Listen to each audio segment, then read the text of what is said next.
Magandang araw mga kaistorya. Ang aga-aga po naming nangunguha ng mga natumbang puno ng saging.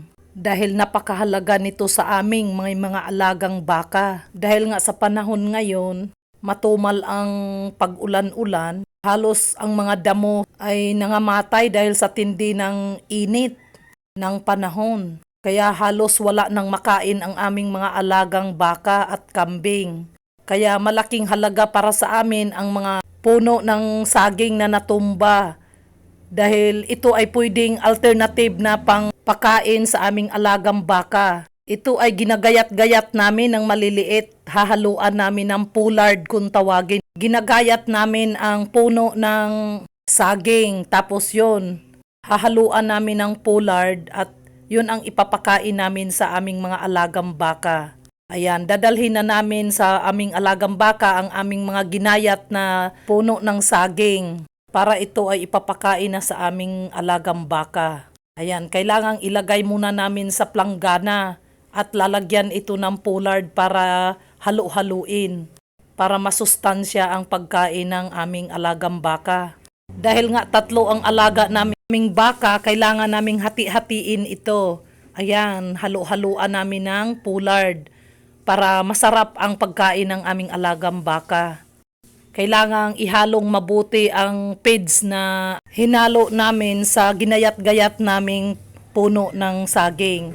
Ayan, piborito ito ng baka. Gustong-gusto nila ito ang ganitong pagkain. Ayan, sarap na sarap ang aking alagang baka. Yan, ito ang pinakamalaking alternative namin dito sa probinsya. Kapag namatay na ang mga damo at wala nang mapastulan sa kanila, yan ang aming pang-alternative, ang puno ng saging na ginagayat-gayat at haluan ng feeds. Yan, ito na namang isa ang aming papakainin ngayon. Kailangang hati-hatiin ito dahil tatlo ang mga ito.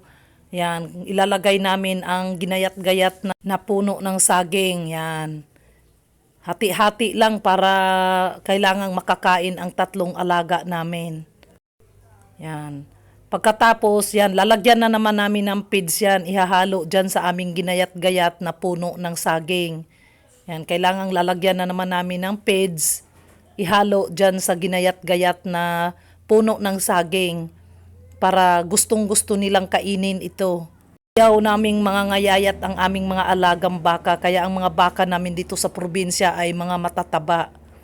Dahil ganyan ang sikreto namin para manatili ang kalusugan ng aming mga alaga. Ayan, kita nyo naman po, patay na ang mga damo na pinagpapastulan namin. Halos wala na po silang makain dahil bibihira lang po ang pag-ulan. Matumal ang pag-ulan ngayon. Kaya halos lahat ng damo sa aming pinapastulan ay halos patay na.